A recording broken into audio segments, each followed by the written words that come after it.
네, 여러분 안녕하세요. 대한민국 NCS 사용설명서의 김유리입니다. 산업 현장에서는 다양한 분야의 인력을 필요로 하고 있죠. 오늘도 저희가 직업인이 가져야 될 기본적인 공통 능력과 함께 해당 직무의 일을 수행하는 데 있어서 가장 필요한 부분인 국가직무 능력표준 NCS에 대해서 알아보도록 하겠습니다. 오늘 알아볼 분야는요, 바로 문화 콘텐츠 기획 분야인데요. 이 분야에 대해서 여러분께서 이해하기 쉽도록 제대로 재밌게도 설명해 주실 분 모셨습니다. 오늘 성동 글로벌 경영고등학교의 박기원 선생님과 함께합니다. 선생님 어서 오세요. 안녕하세요. 반갑습니다. 예, 반갑습니다. 오늘 문화 콘텐츠 기획 분야에 대해서 소개를 해주신다고 하는데요. 사실 대한민국 문화 콘텐츠 사업의 경우에는 세계에서도 인정을 받고 있습니다. 굉장히 좀 자부심이 강할 수밖에 없는 분야인데 노력과 아이디어에 따라서 또 자신을 인정받을 수 있기 때문에 많은 분들이 관심을 가지시는 것 같거든요. 그 주변에 이제 학생들 보시면은 반응이 어떤가요? 이 분야에 대해서? 문화 콘텐츠에 대해서 한류하고 같이 뭔가 한류. 네. 아이들이 상당히 관심이 많고요. 예. 네. 특히나 만화 콘텐츠나 애니메이션 쪽으로 공부하고 싶어하는 친구들이 많이 있습니다. 근데 이제 선생님께서는 만화, 애니메이션 정도만 얘기해 주셨지만 사실 문화 콘텐츠 분야가 굉장히 범위가 넓더라고요. 그렇죠, 넓죠. 네, 오늘 강의를 들으면 여기에 대해서 좀 상세하게 알 수가 있을까요? 상세하게 네. 말씀을 드려야 될 텐데 예. 좀 걱정이 됩니다. 걱정 안 하셔도 될 것 같아요. 워낙에 이제 편하게 강의를 잘 해주시니까. 자, 그럼 지금부터 저희가 본격적으로 문화예술 디자인 분야 중에서 문화 콘텐츠 기획에 대해서 강의 들어보도록 할게요. NCS가 개발 단계에서부터 저희가 2013년도에 문화 콘텐츠 제작 단계의 NCS를 개발을 시작을 해서 2016년에 문화 콘텐츠 기획을 만들게 되었는데요. 제작 분야별로 기획을 만들었어야 되는데 현실적으로 그렇지 못해서 좀 전체적인 문화 콘텐츠 분야 전반적인 기획 단계의 NCS를 만들게 되었습니다. 그래서 다 아시다시피 국가직무능력표준은 산업 현장에서 그 직무를 수행하기 위해서 요구되는 어떤 지식, 기술, 소양 등의 내용을 국가가 산업 부문별, 수준별로 체계화한 것으로 국가적 차원에서 표준화한 것을 의미한다는 건 다 알고 계시겠죠. 직무는 NCS 분류 체계의 세 분류를 의미하고 원칙상 세 분류 단위에서 NCS를 개발하게 되었습니다. 능력 단위는 10개로 구성이 되어 있는데요. NCS 분류 체계상 세 분류의 하위 단위로서 NCS의 기본 구성 요소에 해당이 됩니다. 능력 단위는 능력 단위 분류 번호와 그다음에 능력 단위의 정의, 능력 단위의 요소에는 수행 증거, 지식, 기술, 태도, 적용 범위 및 작업 상황, 평가 지침, 직업 기초 능력으로 구성이 되어 있고요. NCS에는 수준 체계가 있는데요. 1서부터 8수준까지 구성이 되어 있고요. 대부분 직장에 들어가서 한 3 내지 4수준 정도의 일반적으로 이야기하는 대리급 정도 될까요? 대리에서 직무대리 정도, 과장 내지는 그 사이를 4에서 6수준 이렇게 이야기를 할 수 있습니다. 4수준은 일반적인 권한 내에서 어떤 해당 분야의 이론과 지식을 제한적으로 사용하며 복잡하고 다양한 과업을 수행하는 수준이 되겠고요. 한 3수준은 제한된 권한 내에서 해당 분야의 기초 이론 및 일반 지식을 사용해서 다소 복잡한 과업을 수행하는 수준이라고 보시면 됩니다. 그렇게 수준이 8단계로 구성이 되어 있고요. 국가직무능력 표준 분류 체계로는 대분류는 문화예술 디자인 방송이고요. 중분류에는 문화 콘텐츠가 되어 있고 소분류 문화 콘텐츠 기획, 세분류의 문화 콘텐츠 기획이 되어 있습니다. 그 다음은 능력 단위 10개로 구성되어 있겠죠. 노동시장 분석은 산업 현장에서 어떤 직무 능력 수준을 이야기하는데요. 문화산업의 정의를 간단하게 말씀을 드리고 넘어가겠습니다.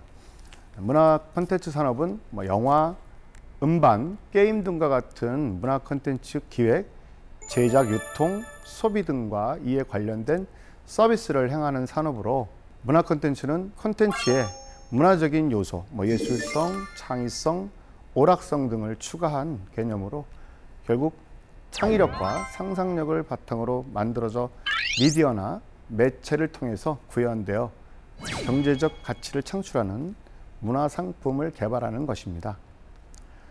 문화산업의 특징과 현황을 보시면 문화 콘텐츠 산업은 스마트폰의 폭발적인 보급과 LTE망 전국 서비스 등으로 IT 산업의 발전에 힘입어서 높은 성장세를 계속 지속하고 있습니다. 1914년 기준으로 우리나라 콘텐츠 산업 매출액은 95조를 넘는 수준이 되었고요. 2011년부터 4년간 연평균 8%의 성장세를 기록하고 있습니다. 콘텐츠별 매출액은 방송이나 영화, 음악, 광고, 게임, 애니메이션, 만화, 캐릭터, 출판, 지식 정보, 콘텐츠 솔루션 등 다양한 분야에서의 매출액이 신장세를 보이고 있습니다. 사업체 종사자 수도 7만 1,461개의 사업체의 종사자 수는 33만 명에 이르고 있습니다. 인력 배출도 전문대학을 포함한 정규 교육기관에서 문화 콘텐츠 관련 학과를 운영하고 있고요. 최근엔 특성화고등학교에서도 문화 콘텐츠 관련 정규 교육을 실시하고 있습니다.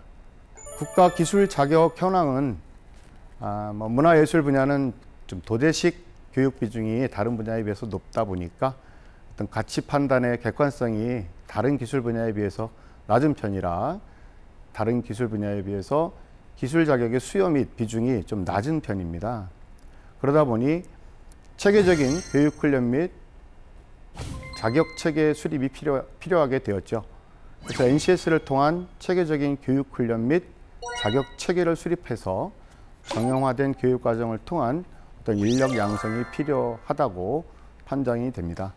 그래서 지금 현재 콘텐츠진흥원에서 준비한 3개의 자격증 말고는 현재 따로 국가 기술 자격증은 없는 상태입니다. 담당 산업인력관리공단 담당자들하고 한번 회의를 했는데요. 일단 현장에 계신 분들 입장에서는 자격증이 있다고 해서 그 학생이 뭔가 능력을 또 인정을 받는다는 것은 아직은 좀 시기상조라고 말씀들이 있어서 현재로서는 보류된 상태이고요. 곧 아마도 자격 체계가 수립될 걸로 생각이 됩니다. NCS 및 어떤 활용 패키지에 대해서 말씀을 드리겠습니다. 직무 정의로는 문화 콘텐츠 기획은 문화 콘텐츠의 지속적인 어떤 부가가치를 높이기 위해서 시장의 트렌드와 이용자를 분석해서 반영하고 문화 콘텐츠, 즉 방송, 영화, 음악, 게임, 애니메이션, 만화, 여긴 빠졌는데 캐릭터도 있고요. 분야별로 이렇게 선정을 해서 계획과 전략을 수립해서 관리하는 일을 문화 콘텐츠 기획이라고 보시면 되겠습니다. 세부적으로 개발이 됐어야 되지만 전체적인 문화 콘텐츠 기획이 기획 단계에서부터 최종 결과물이 나올 때까지 체계적인 어떤 설계와 창의성이 발휘되는 그러한 콘텐츠 개발이 중요하다고 생각이 됩니다. 문화 콘텐츠 어떤 생태계 분석, 그다음에 문화 콘텐츠 이용자 소비 시장 분석, 그다음에 문화 콘텐츠 분야별 계획, 문화 콘텐츠의 유통 플랫폼 계획, 문화 콘텐츠의 예산 계획, 문화 콘텐츠의 제작 인력 구성, 문화 콘텐츠의 제작 단계별 예산 집행 계획, 문화 콘텐츠 제작 장비 운영 계획, 문화 콘텐츠 계약 계획, 문화 콘텐츠 기획서 발표, 이렇게 10가지의 능력 단위로 구성이 되어 있는데요. 각 단계별로 설명을 드리면 문화 콘텐츠 생태계 분석은 능력 단위 요소로 문화 콘텐츠 생태계 환경 조사, 문화 콘텐츠 생태계 구조 분석하기, 문화 콘텐츠 생태계 변화 분석하기. 문화 콘텐츠 생태계 분석이 중요한 이유가요. 문화 콘텐츠, 지금 현재 문화 콘텐츠의 생태계가 어떻게 구성이 되어 있는지 분석이 되어야 어떠한 새로운 콘텐츠를 개발하는데 원동력이 되겠죠. 분석이 제대로 되고 소비 시장 분석이 제대로 되면 어떠한 분야에 어떠한 콘텐츠를 만들 것인지 기획에 들어가면 되겠습니다. 다양한 콘텐츠 기획은 새롭게 창의성을 발휘하는, 창조성을 발휘하는 가장 중요한 요소라고 보시면 됩니다. 그다음에 문화 콘텐츠 이용자 소비 시장 분석이 능력 단위가 있는데요. 여기는 소비 대상이 누군지, 누가 이 콘텐츠를 활용하고 사용할 것인지 그 소비 대상을 선정하고 그다음에 소비 유형을 분석하고 그다음에 소비 대상에 맞는 시장을 분석하기, 이렇게 능력 단위 요소로 구성이 되어 있습니다. 이 소비 시장 분석도 상당히 중요한 이유가 좋은 콘텐츠를 개발했는데도 불구하고 시장에서 팔리지 않는다면 그건 문제가 되겠죠. 그래서 소비 시장 분석이 상당히 성공 요인으로 작용을 한다고 보시면 되겠습니다. 다음 문화 콘텐츠의 어떤 분야별 계획이 있는데요. 능력 단위 세 번째가 되겠죠. 분야별로 조사하고 설정한 분야를 분석하고 분야별로 계획을 하기, 이렇게 능력 단위 요소의 세 개로 나눠져 있습니다. 그 다음에는 문화 콘텐츠 유통 플랫폼 계획입니다. 어떠한 플랫폼을 통해서 이 콘텐츠를 유통시킬 것인가, 이것 또한 상당히 중요한 요소입니다. SNS나 기타 우리 스마트폰을 통해서 또 아니면 인터넷 매체 또 IPTV 다양한 방송 채널, 우리한테는 이 플랫폼은 상당히 잘 구성이 되어 있다고 생각됩니다. 이 플랫폼의 특성을 분석해서 플랫폼의 동향도 파악하고 주력 플랫폼이 어떤 것인지 결정이 되면 그 플랫폼에 맞게 설계를 하는 것이, 계획을 하는 것이 가장 유통하는 데 유리하겠죠. 그래서 문화 콘텐츠 개발도 중요하지만 이 유통 플랫폼을 제대로 계획하는 것이 더 중요하다고 생각이 됩니다. 가장 잘 만들어진 콘텐츠가 유통 플랫폼이 맞지 않아서 제대로 유통이 되지 않는다면 어떻게 보면 상당한 손해를 볼 수 있는 그런 상황입니다. 다음엔 문화 콘텐츠 예산 계획입니다. 문화 콘텐츠 예산 계획으로는 예산 계획하기, 펀딩 전략 수립하기, 예산 배정 계획하기, 이렇게 세 가지의 능력 단위로 구성이 되어 있는데요. 문화 콘텐츠를 개발하기 위한 예산은 상당히 많이 들어가는 거로만 알고 있는데요. 예산을 철저하게 설계하고 배정을 하는 것이 불필요한 예산을 막고 제대로 사용할 수 있을 거라고 봅니다.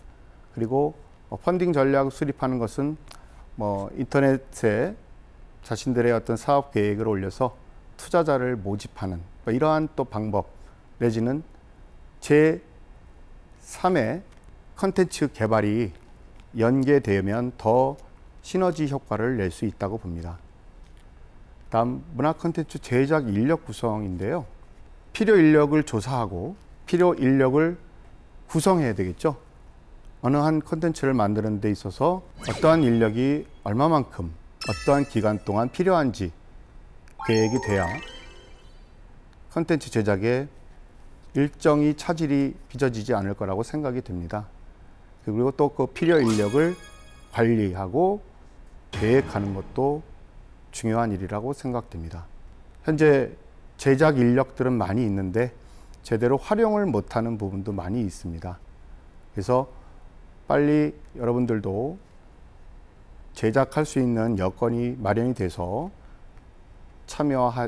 개발에 참여하는 그러한 결과가 나왔으면 좋겠습니다. 다음 능력 단위는 문화 콘텐츠 제작 단계별 예산 집행 계획인데요.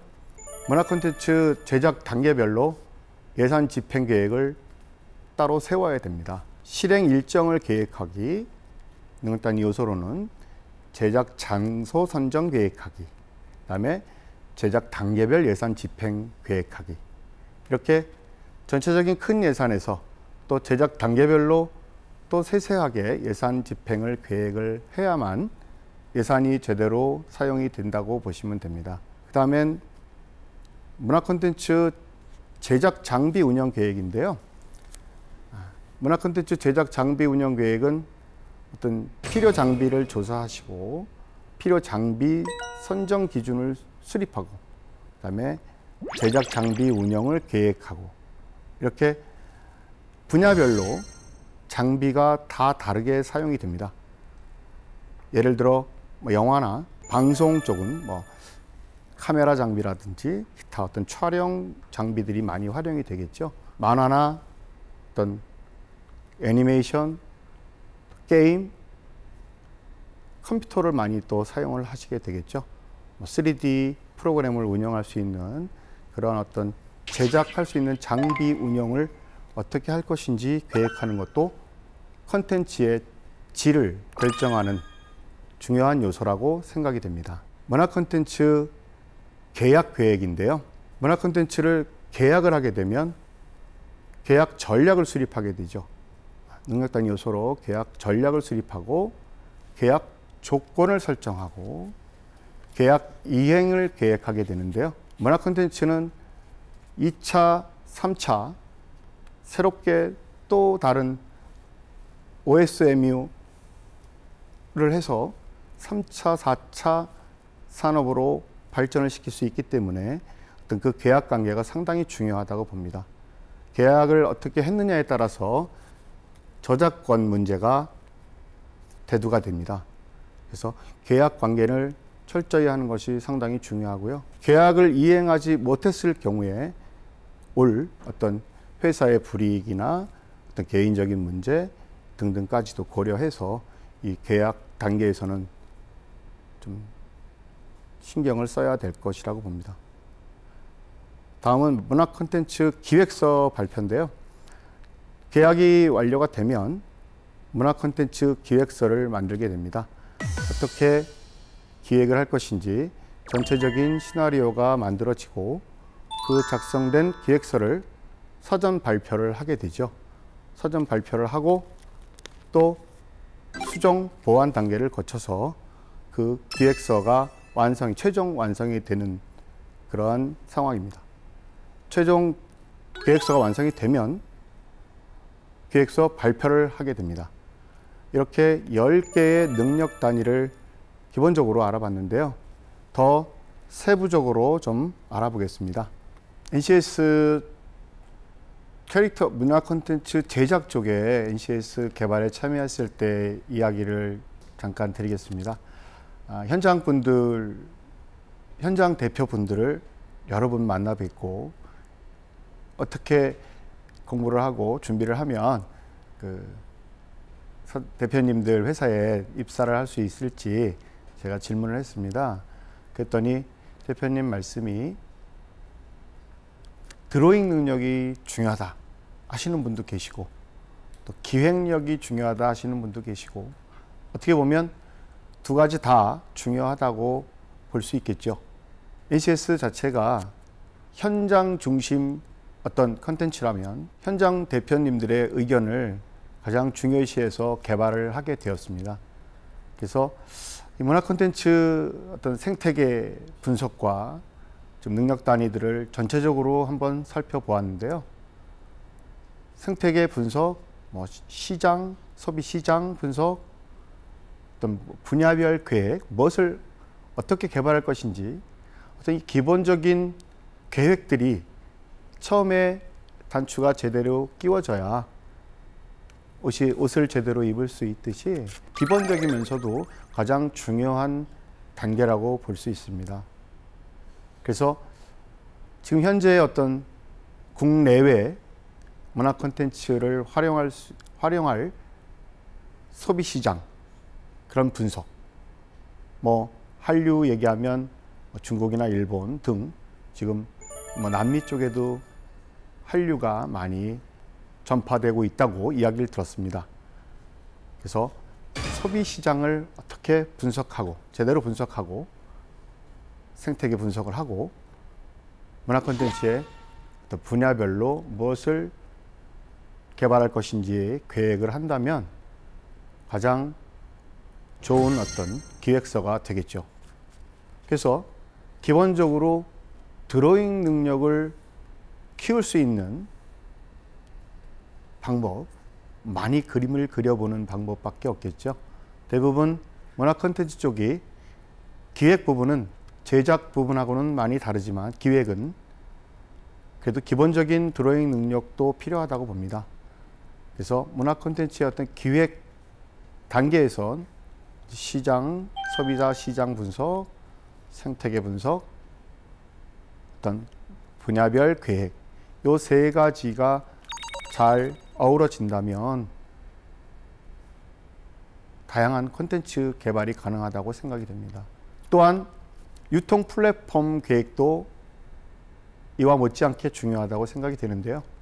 어떠한 유통 플랫폼을 사용할 것인지 철저한 계획이 되어야 문화 콘텐츠가 날개를 달고 날을 수 있는 것처럼 유통 플랫폼 계획도 상당히 중요하다고 생각이 됩니다. 제작 인력 구성, 예산 계획, 능력 단위 하나하나가 모두 중요한 부분인데요. 최소 비용을 들여서 가장 좋은 콘텐츠를 만드는 것이 좋은 기획을 하는 것이 되겠죠. 기획 단계에서 필요한 어떤 여러분들이 가져야 될 소양은 서두에도 말씀을 드렸지만 다양한 이야기거리를 구전되는 동화라든지 책을 통한 어떤 간접 경험이라든지 다양한 방송 채널을 시청한다든지 해외, 국내 여행을 다니면서 이야기를 수집을 한다든지 이러한 일련의 행동들이 어떤 기획자로서의 어떤 자질을 갖출 수 있을 거라 생각이 됩니다. 그래서 많은 경험을 쌓을 수 있도록 분야에 대한 연구가 필요하다고 생각이 됩니다. 그 다음으로 또 중요하게 볼 수 있는 것이 기획자로서의 중요한 점은 계약 관계입니다. 이 계약이 잘못되면 정말 열심히 개발하고 좋은 콘텐츠를 만들고도 전혀 경제적으로는 도움이 안 되는 그러한 상황도 벌어지게 되는데요. 종종 있습니다. 현장에서도 종종 있는데요. 계약 관계를 철저하게, 특히 해외 콘텐츠를 수출하는 경우는 더더욱더 그렇습니다. 국제법의 저작권법까지 겸해서 제대로 여러분들이 공부하지 않으면 정말 회사에 큰 문제가 될 수 있는 그러한 상황까지 갈 수 있는 경우를 종종 보는데요. 계약 관계에서는 철저하게 계약서를 만들 수 있도록 전문가 의견도 구하고 변호사나 주변 사람들한테도 어떤 계약 관계에서는 철저하게 전문가 의견을 반영해서 계약이 이루어질 수 있도록 하면 그러한 문제는 없을 거라 생각이 됩니다. 기획자로서의 어떤 기본적인 자질이 계약 관계에서 철저하게 진행이 돼야 된다고 생각합니다. 그리고 이 문화 콘텐츠 기획서를 이제 발표를 하게 되는데요. 어떻게 발표하느냐, 기획서 작성도 중요하고 어떻게 발표해서 정부 주도 단체에서 이루어지는 경쟁 PT도 있을 수 있겠고 다양한 콘텐츠 개발에 있어서 이 기획서의 중요성이 요구되는데요. 어떠한 다른 회사의 기획서보다 색다르게 할 수 있는 어떤 아이디어가 상당히 중요합니다. 창의성을 발휘할 수 있는 절호의 기회가 되겠죠. 철저하게 창의적이고 독창적인 기획서만이 최종적으로 선정이 된다는 것을 명심하시고 기획서 제작에 참여하시면 좋겠습니다. 콘텐츠에 문화적인 요소, 예술성, 창의성, 오락성 등을 추가한 개념으로 결국 창의력과 상상력을 바탕으로 만들어져 미디어나 매체를 통해서 구현되어 경제적 가치를 창출하는 문화상품을 개발하는 것입니다. 체계적인 교육훈련 및 자격체계 수립이 필요하게 되었죠. 그래서 NCS를 통한 체계적인 교육훈련 및 자격체계를 수립해서 정형화된 교육과정을 통한 인력 양성이 필요하다고 판단이 됩니다. 방송, 영화, 음악, 게임, 애니메이션, 만화 여긴 빠졌는데 캐릭터도 있고요. 분야별로 이렇게 선정을 해서 계획과 전략을 수립해서 관리하는 일을 문화 콘텐츠 기획이라고 보시면 되겠습니다. 어떠한 인력이 얼마만큼 어떠한 기간 동안 필요한지 계획이 돼야 콘텐츠 제작에 일정이 차질이 빚어지지 않을 거라고 생각이 됩니다. 그리고 또 그 필요 인력을 관리하고 계획하는 것도 중요한 일이라고 생각됩니다. 어떻게 기획을 할 것인지 전체적인 시나리오가 만들어지고 그 작성된 기획서를 사전 발표를 하게 되죠. 사전 발표를 하고 또 수정 보완 단계를 거쳐서 그 기획서가 최종 완성이 되는 그러한 상황입니다. 네, 선생님 강의 잘 들었습니다. 굉장히 재밌었는데 사실 문화 콘텐츠 기획 분야 정말 여러 가지 분야가 있습니다. 캐릭터, 공연 기획, 게임 기획, 또 만화 콘텐츠, 애니메이션 이 밖에도 제가 열거할 수가 없을 정도로 많은데 사실 본인이 좋아하는 분야를 좀 집중해서 공부를 하면 정말 좋은 결과를 얻을 수 있을 것 같거든요. 좀 어떻게 그렇죠. 하면 좀 더 야무지게 준비를 할 수 있을지 팁 좀 주신다면요. 자기 관심 분야에 대해서 좀 많은 공부가 필요하겠죠. 인문학이 됐던 네. 책 종류 독서도 많이 해야 되고 많은 경험과 뭔가 자기 체험도 필요한 그러한 상황이라고 보고요. 네. 특히 자기 관심 분야에 대해서는 지금 NCS 교재가 많이 나와 있으니까 네. 그 교재를 통해서 공부를 한다면 좋은 곳에 취업할 수 있지 않을까 생각이 됩니다. 그렇습니다. 결국은 그 관심 분야에 대한 끊임없는 애정과 또 다양한 경험이 가장 중요한 자산이 될 수가 있겠다라고 그렇죠. 생각을 하면 되겠네요. 알겠습니다. 자, 오늘 저희가 대한민국 NCS 사용설명서에서는요, 문화 콘텐츠 기획 분야에 대해서 알아봤습니다. 오늘 함께해 주셔서 감사하고요. 네, 저희는 다음 시간에 또 다른 내용으로 찾아오겠습니다. 시청해 주신 여러분 고맙습니다.